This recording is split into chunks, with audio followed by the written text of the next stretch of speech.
What if I told you that many traditions our grandparents followed every day were not just rituals? They were observations refined over thousands of years. Today, many of us ask, why should I do this? Is this just blind faith? But our ancestors rarely followed traditions without purpose. They carefully observed nature, the human body, the seasons, and the mind. They passed these observations from one generation to the next in the form of daily habits. Interestingly, modern science has begun exploring some of these practices. In several cases, researchers have found possible health or psychological benefits. In other, science is still investigating, while the spiritual meaning remains central. Today, let's discover 10 ancient Indian traditions that modern science is beginning to understand. By the end of this video, you may never look at these traditions the same way again. Let's get started.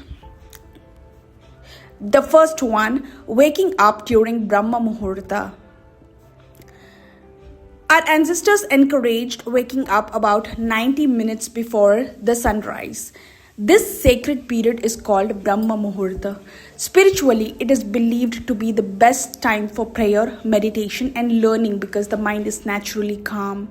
Science also tells us that our body's internal clock is closely connected with sunlight. Morning light helps regulate sleep cycles, supports healthy hormone rhythms, improves alertness, and can positively affect mood. When you wake before the rush of the day, your mind is often quieter and more focused. Perhaps our ancestors didn't have sleep laboratories, but they carefully observed what made people healthier and more powerful. Second one, eating with your hands. Many people think eating with hand is outdated, but have you ever noticed how food tastes different when you eat this way? Using your fingers naturally slows you down. You become more aware of the food's temperature and texture.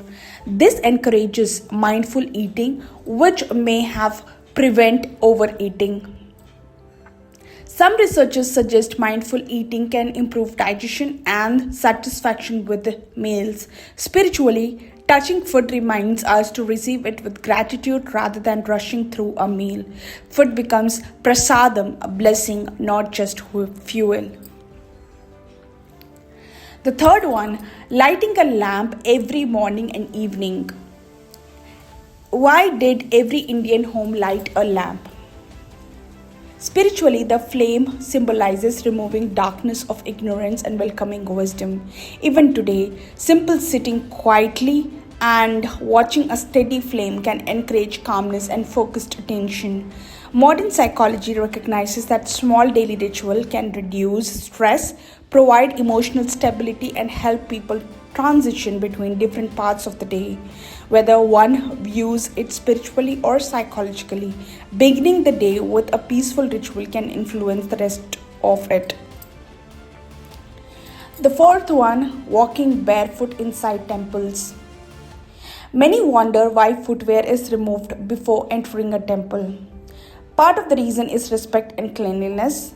Walking barefoot also allows people to move more slowly and mindfully. Some studies suggest that walking barefoot on natural surfaces may have physical benefits, though claims about energy transfer remain an area of ongoing debate rather than established science. Spiritually, removing footwear is a reminder to leave behind ego before entering a sacred space. The fifth one, applying vibhuti and kumkum.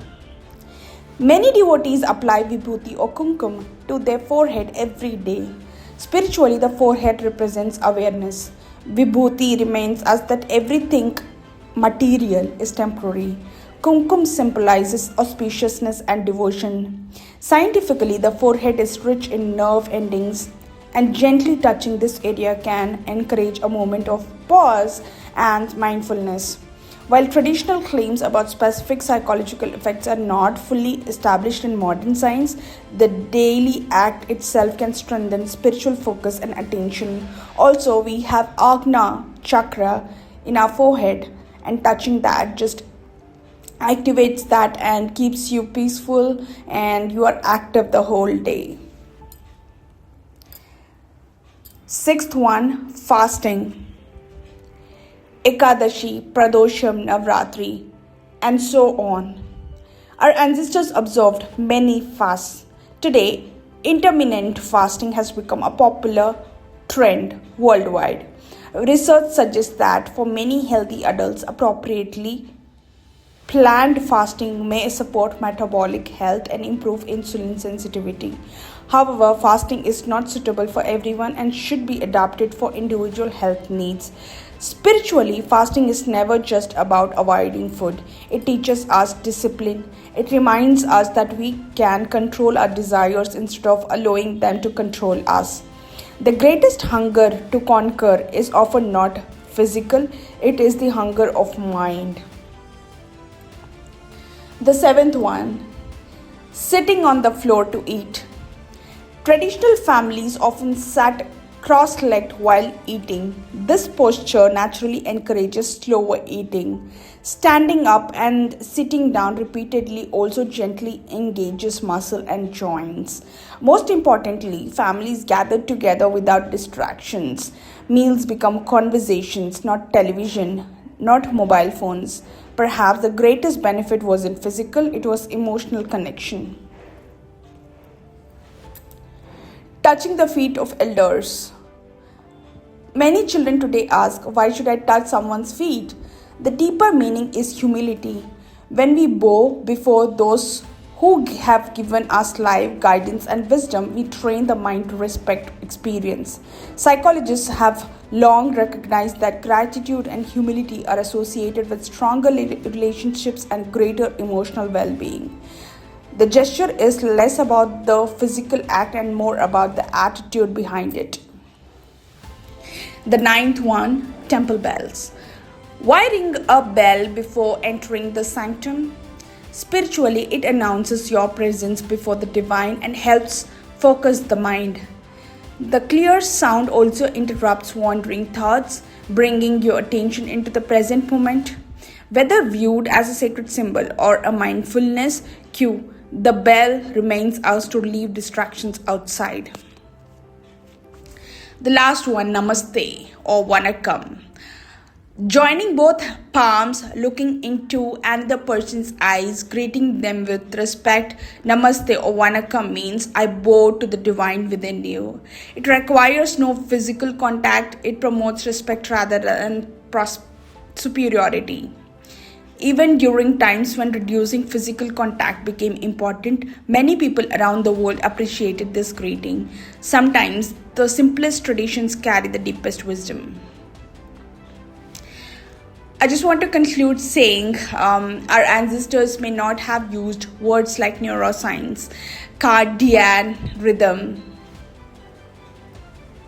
mindfulness, or physiology, or psychology, but they carefully observed life. Not every traditional belief has been confirmed by modern science, and not every scientific discovery explains the spiritual meaning behind these practices.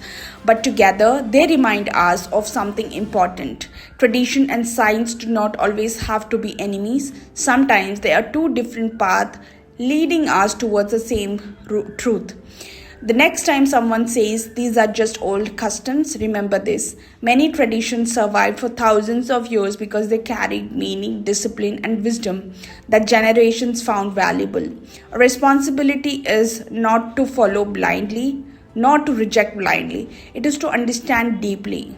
If this video helped you see our ancient traditions and ancestors' beliefs in a new light, please like, share, and subscribe. May Lord Murugan bless you with wisdom, health, and inner peace.